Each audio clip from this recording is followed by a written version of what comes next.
Welcome to VS99 news. ముందుగా headlines చూద్దాం. తాడేపల్లిలోని వైఎస్ఆర్సీపీ కేంద్ర కార్యాలయం నుంచి మాజీ మంత్రి సాకే శైలజానాథ్ ప్రెస్ మీట్. మిర్చి ధరలపై మంత్రి అచ్చెన్నాయుడు కీలక ప్రెస్ మీట్.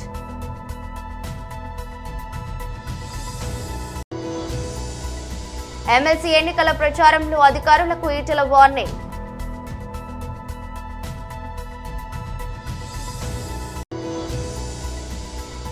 బీజేపీ రాష్ట్ర కార్యాలయంలో శ్రీ ఛత్రపతి శివాజీ మహారాజ్ జయంతి సందర్భంగా నివాళులు అర్పించి ఓ బండి నెంబర్ ప్లేట్ చూసి విస్తుపోయిన విజయవాడ ట్రాఫిక్ పోలీసులు. తాడేపల్లిలోని వైఎస్ఆర్సీపీ కేంద్ర కార్యాలయం నుంచి మాజీ మంత్రి సాకే శైలజానాథ్ రెడ్డి ప్రెస్ మీట్ నిర్వహించారు. మీరు కావాలని ఈ రోజున ఓ మాట చెప్పాల్సి వస్తే అదే మీకు జరిగిందంటే మీకేదో వ్యక్తిగతంగా భద్రత లేదని లేక ఇంకా హాని ఉందని పెద్ద పెద్ద మాటలు మాట్లాడి ఉండేవాళ్ళు. ఈరోజు మాజీ ముఖ్యమంత్రి Z+ కేటగిరీ భద్రత ఉన్న ఒక నాయకుడు రైతులతో మాట్లాడడానికి గుంటూరు వెళ్తే మీ కింద పనిచేసే లేకపోతే మీ యొక్క సూపర్విజన్లో పనిచేసే లా అండ్ ఆర్డర్ డిపార్ట్మెంటు అక్కడ చేతులు ఎత్తేసిందని చెప్పడం కంటే కూడా అక్కడ కనిపించకుండా పోయిన సంగతి దేన్ని తెలియజేస్తా ఉందని అడుగుతా ఉన్నాం. మీరు మాజీ ముఖ్యమంత్రి పట్ల మీరు ప్రవర్తించే తీరే అసలు ప్రజలు దాన్ని చెడ్డగా మాట్లాడుకుంటూ ఉన్నారు. మిమ్మల్ని చూసి ఇది మంచిది కాదని తెలియజేస్తా ఉన్నాం. అసలు మీరు ఏమనుకుంటున్నారో నాకు అర్థం కావడంలే. మీకు కావలసిన వాళ్ళ చేత 11 సీట్లని అట్లా ఇట్లా ఎద్దేవా చేయిస్తూ ఉంటారు. ఒక విషయాన్ని స్పష్టంగా చెప్పాలనుకుంటా ఉన్నాం. ఈ రాష్ట్రంలో జగన్మోహన్ రెడ్డిని మించిన బలమైన రాజకీయ నాయకుడు వేరెవరూ లేరు. దాదాపు 40% ఓట్లు కలిగిన పార్టీ ఇది. మీరు కూటమి పేరు మీద మీరు సేన వాళ్ళు అర్థ బీజేపీ అంతా కలిస్తే కూడా వచ్చిన ఓట్లు తప్పనిస్తే సింగిల్ లార్జెస్ట్ అంటే స్ట్రాంగెస్ట్ పార్టీ ఉంటుంది వైఎస్ఆర్సీపీ రాష్ట్రంలో. నాయకుడు జగన్మోహన్ రెడ్డి గారు దాన్ని మీరు గుర్తించినా నిరాకరించినా సరే అక్కడికి హాజరైన అశేష జనవాహిని తెలియజేస్తుంది జగన్మోహన్ రెడ్డి గారి పట్ల ఆంధ్ర రాష్ట్ర ప్రజానీకానికి ఉన్న నమ్మకం ఏంది, భరోసా ఏందన్న విషయం పట్ల. నేను పోలీసు వాళ్ళని కూడా అడుగుతా ఉన్నాను. ఈ మధ్య అర్థం కావడం లేదు మాలాంటి వాళ్లకు. వ్యవస్థలు రాష్ట్రాల్లో పనిచేస్తాయి, వ్యవస్థలు పార్టీల కోసం పనిచేయం. వ్యవస్థలు పార్టీల కోసం పనిచేయాల్సి వస్తే అప్పుడు యూపీఎస్సీలో పెట్టుకోవాలి ఎగ్జామ్. తెలుగుదేశం పార్టీకి వీళ్ళు ఎస్పీలు వీళ్ళు ఐఏఎస్లని, అట్లా ఇంకొక పార్టీకి వీళ్ళు ఎస్పీలు ఐఏఎస్లని యూపీఎస్లో ఆ కాలం పెట్టి చేయించుకోవాలి. మీరు దయచేసి ఇప్పటికైనా మారమని కోరుతా ఉన్నాం. అనేక విషయాలు మాట్లాడాల్సి వస్తుంది. ఆ విషయాలన్నీ మాట్లాడడానికి సందర్భం కూడా కాదనుకుంటున్నా నేను. ఈ రోజున జగన్మోహన్ రెడ్డి గారు రైతులని పరామర్శించడానికి పోవడానికి మీకున్న ఇబ్బంది ఏందో నాకు అర్థం కాదు, కానీ అర్థం చేసుకునే ప్రయత్నం చేస్తా ఉన్నాం. ఎందుకంటే ఇప్పటికి కూడా రైతు పట్ల జగన్మోహన్ రెడ్డి గారు మిర్చి యార్డుకు పోతే తప్ప మీకు ఏమాత్రం కూడా గుర్తు లేకుండా ఇప్పుడు ఉత్తరం రాస్తారు, కేంద్ర ప్రభుత్వానికి రాసే ప్రయత్నం చేస్తారు. రైతాంగం మిర్చి ధరలపై మంత్రి అచ్చెన్నాయుడు కీలక ప్రెస్ మీట్ నిర్వహించారు. అధికారంలో ఉన్న ప్రతిపక్షంలో ఉన్న నిరంతరం ప్రజల పక్షాన పనిచేసినటువంటి వ్యక్తే నిజమైనటువంటి ప్రజానాయకుడని చెప్పి మనందరికి కూడా తెలుసు. గత 5 సంవత్సరాలు హ్యూజ్ మ్యాండేట్ వచ్చింది. 151 స్థానాలతో ఒక వ్యక్తి ఈ రాష్ట్రానికి ముఖ్యమంత్రి అయ్యాడు. అధికారం ఉన్నటువంటి 5 సంవత్సరాలు కేవలం ప్యాలెస్కే పరిమితమై ఈ రాష్ట్రంలో ఏమి జరుగుతుంది, ప్రజలు ఏ ఇబ్బందులు పడుతున్నారు, అటు పత్రికలు కానీ మీడియా కానీ ప్రతిపక్షాలు కానీ ఎంత గోచించినా సరే ఒక్క రోజు కూడా వెళ్ళి చూసినటువంటి సందర్భాలు లేనటువంటి నాయకుడు, ఇటువంటి నాయకుడు ఈ రాష్ట్రంలో ఉండకూడదు, ఇటువంటి వ్యక్తి అసలు రాజకీయాలకే పనికిరాడు అని చెప్పి 5 కోట్ల మంది తెలుగు ప్రజలు మొన్న జరిగినటువంటి ఎన్నికల్లో చిత్తుగా ఓడించి ఇంటికి పంపించిన విషయాన్ని ఒక్కసారి గుర్తు చేస్తున్నాను. గెలుపు ఓటములు సహజం, ఒక రాజకీయ పార్టీకైనా ఒక వ్యక్తికైనా సహజం. ఎవరమైనా సరే ఓడిపోయేటప్పుడు ఎందుకు ఓడిపోయాం, కారణాలు ఏమిటని అన్వేషించుకొని ముందుకెళ్ళాలి. కానీ ఈరోజు ఆ వ్యక్తి పరిస్థితి చూస్తుంటే, మాటలు వింటుంటే ఆ వ్యక్తి పూర్తిగా స్థితి పూర్తిగా లేనటువంటి వ్యక్తిగా మాట్లాడుతున్నాడు. 8 మాసాల్లో చంద్రబాబు నాయుడు గారు వ్యవసాయ శాఖని ఏమీ చెయ్యలేదు, రైతు దీనావస్థలో ఉన్నాడు, పంటలకి గిట్టుబాటు రావడం లేదని చెప్పి ఈరోజు పచ్చి అబద్ధాలు మాట్లాడుతున్నటువంటి వ్యక్తికి నేను ప్రెస్ మీట్ పెట్టి సమాధానం చెప్పలేనటువంటి అవసరం ఉన్నా సరే, ప్రజా జీవితంలో ఉన్నాం కాబట్టి, మనం ప్రజలకి జవాబుదారీ కాబట్టి ఈరోజు రైతులకి ఈ రాష్ట్ర ప్రభుత్వం చేసిన విషయాలని తెలియచేయాలనే ఉద్దేశంతోనే ఈరోజు పత్రికా సమావేశం పెట్టాను. 5 సంవత్సరాలు ఈ రాష్ట్రంలో ప్రధానమైనటువంటి శాఖలు, 70% మంది బతుకుతున్నటువంటి శాఖలు, ఈ రాష్ట్రానికి ఆదాయ మార్గాలను తీసుకొస్తున్నటువంటి శాఖల్ని 5 సంవత్సరాలు తాళమేసి బిగించినటువంటి వ్యక్తి ఈరోజు ఆ శాఖల గురించి మాట్లాడుతున్నాడు. ఈరోజు వ్యవసాయ అనుబంధ శాఖలు, ఈ రాష్ట్రంలో 60-70% మంది వ్యవసాయం అనుబంధ రంగాల మీద ఆధారపడ్డారు. అందులో రాష్ట్రానికి ఎక్కువ ఆదాయ వనరులు వచ్చినటువంటి శాఖ వ్యవసాయ అనుబంధ శాఖలు. 5 సంవత్సరాలు ఒక్కటే ఐఏఎస్లు, ఐపీఎస్లు, పబ్లిక్ సర్వెంట్లు ప్రజలకు సేవ చేయడమే లక్ష్యంగా పనిచేయాలని బీజేపీ ఎంపీ ఈటెల రాజేందర్ హితవు పలికారు.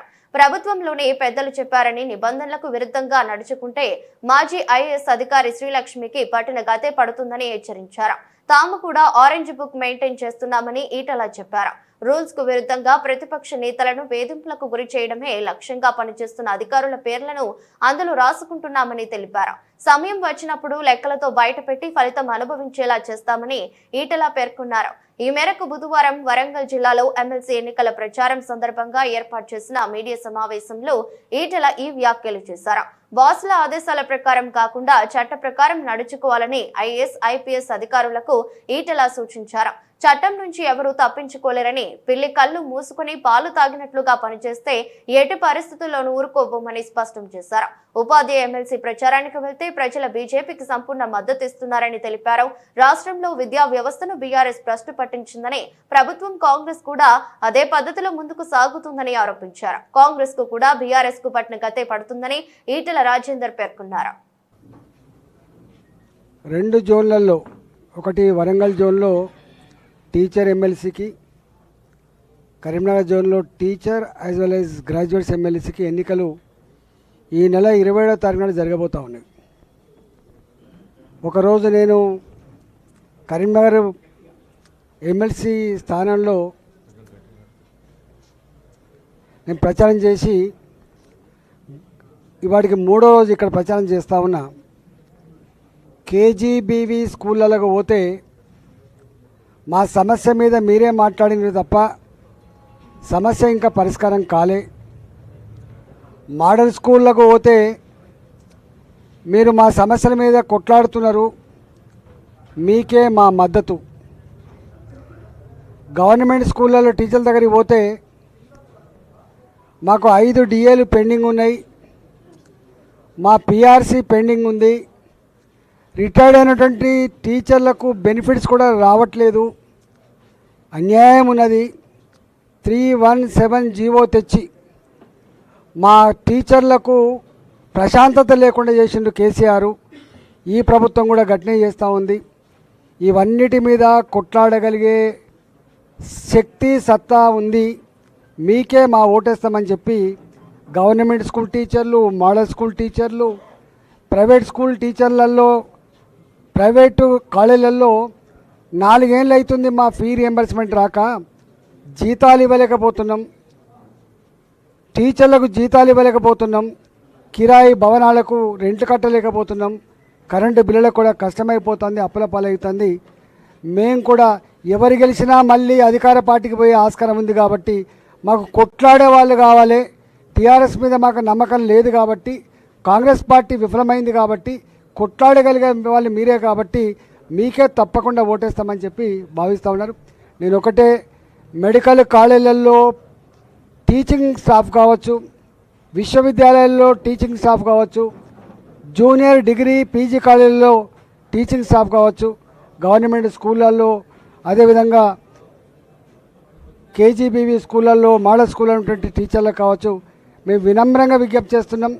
సరోత్తమ్ రెడ్డి గారు పిఆర్టీకు రాష్ట్ర అధ్యక్షుడిగా అనేక సంవత్సరాల కాలం పాటు సేవలు అందించిండు. బరిగీసి నిత్యం కొట్లాడేటువంటి వ్యక్తి సరోత్తమ్ రెడ్డి గారు.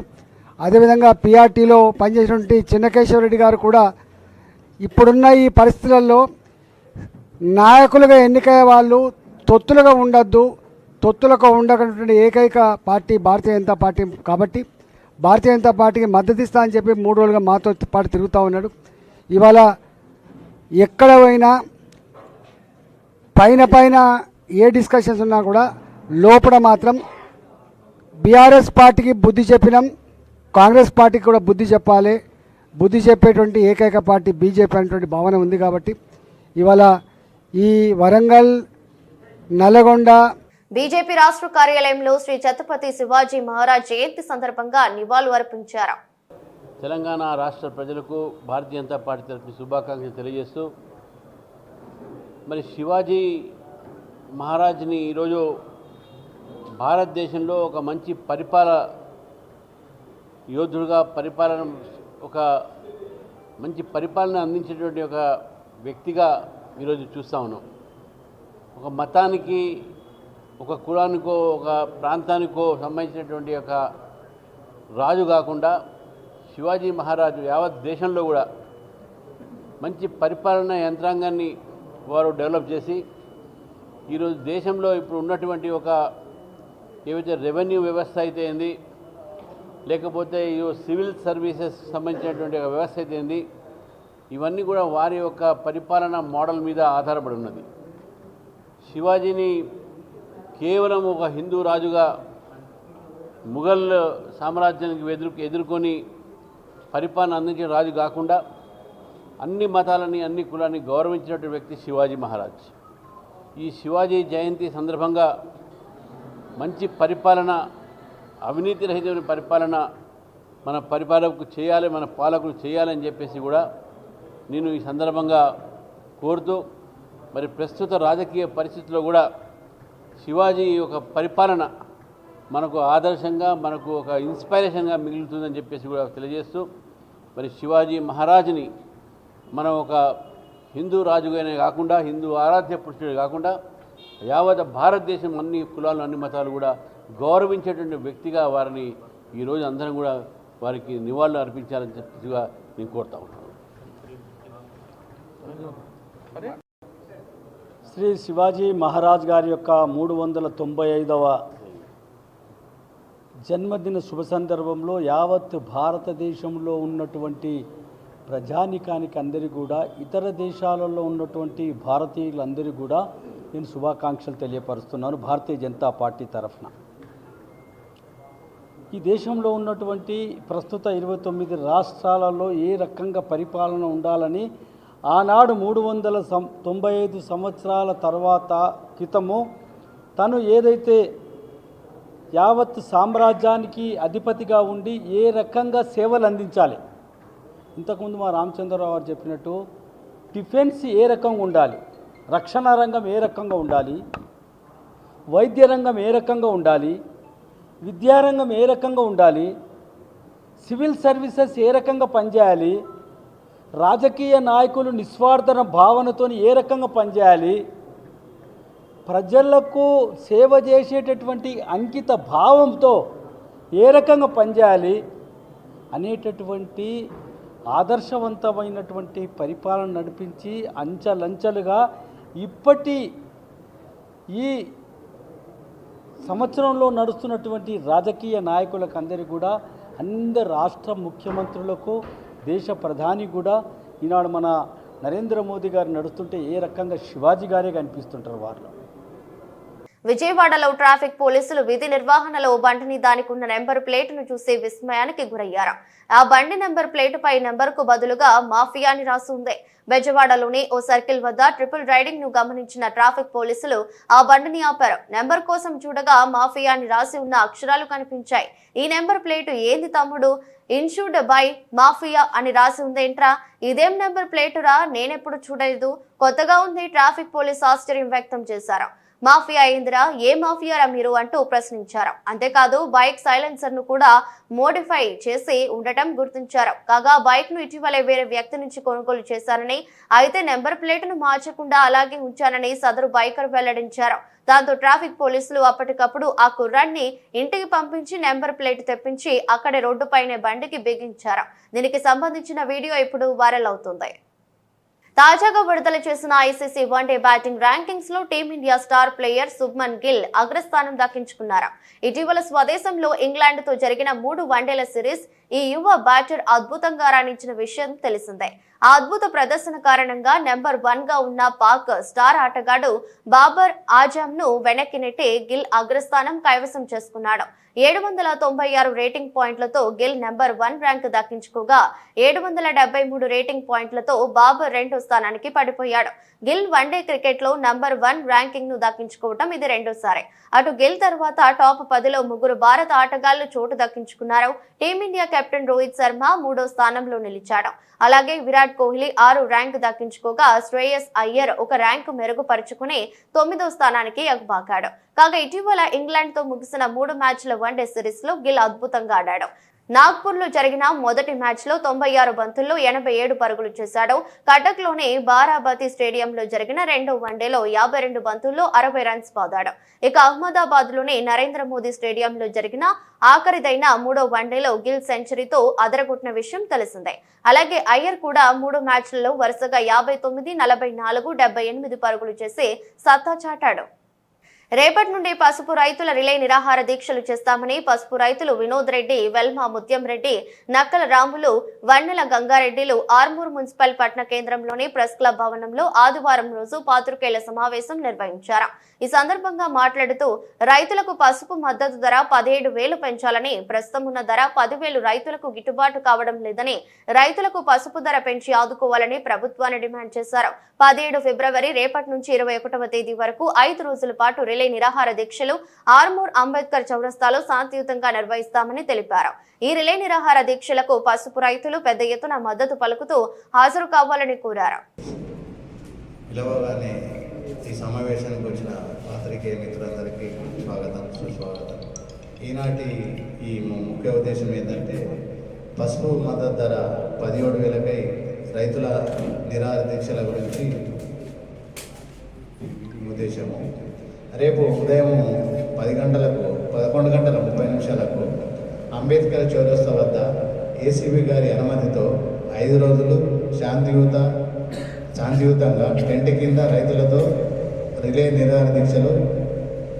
గత సంవత్సరం 15,000 ధర పసుపు ధర పలికింది. ఈ సంవత్సరం నిన్నటి రోజున 10,800 పలికినది.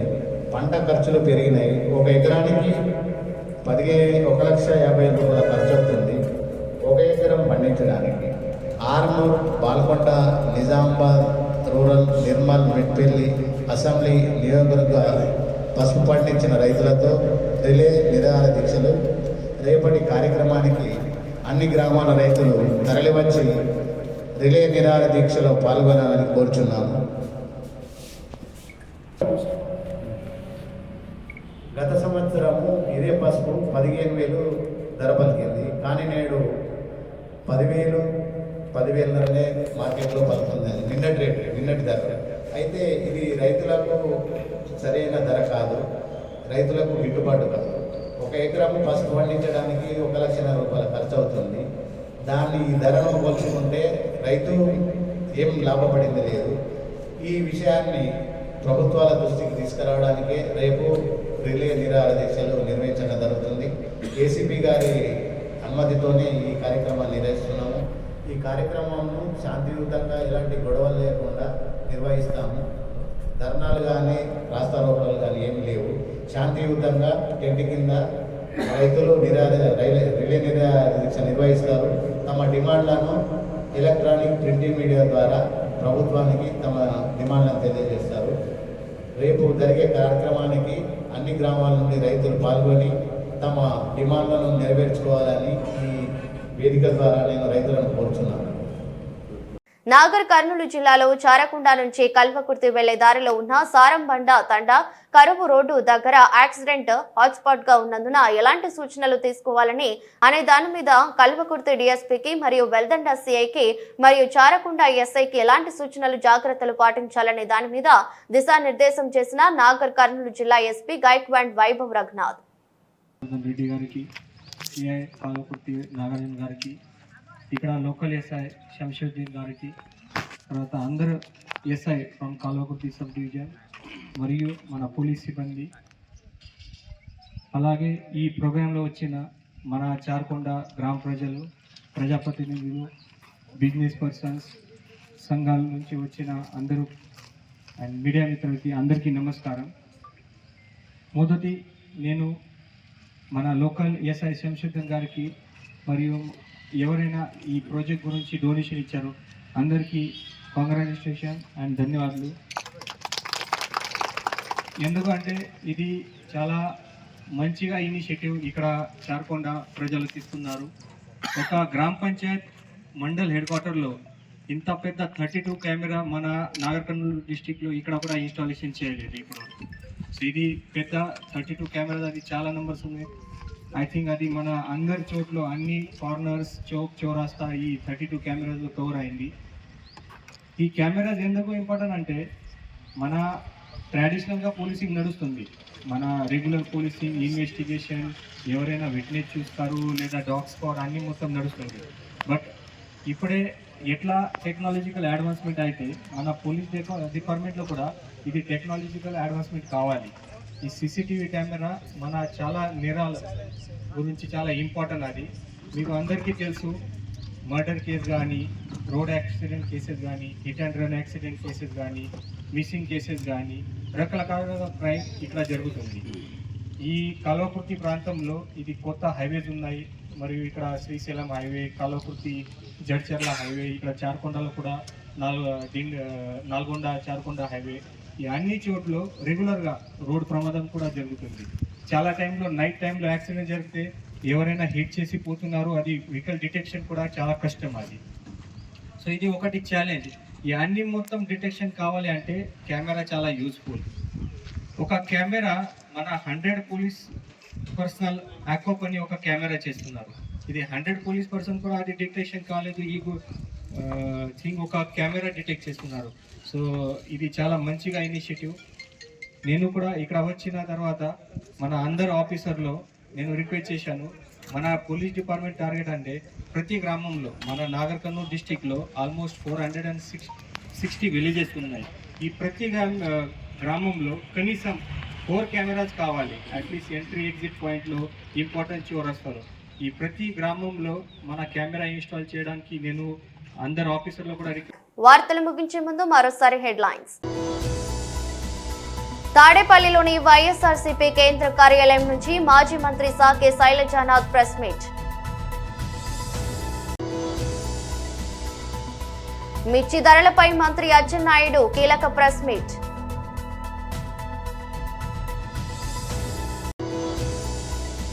ఎమ్మెల్సీ ఎన్నికల ప్రచారంలో అధికారులకు ఈటెల వార్నింగ్.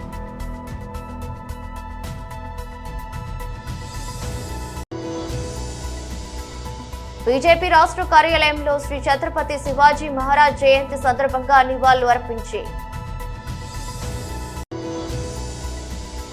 ఓ బండి నెంబర్ ప్లేట్ చూసి విస్తుపోయిన విజయవాడ ట్రాఫిక్ పోలీసులు. ఎదురస్ట్ బులెటిన్ మరో బులెటిన్లో మళ్ళీ కలుద్దాం. అంతవరకు సెలవు. నమస్కారం.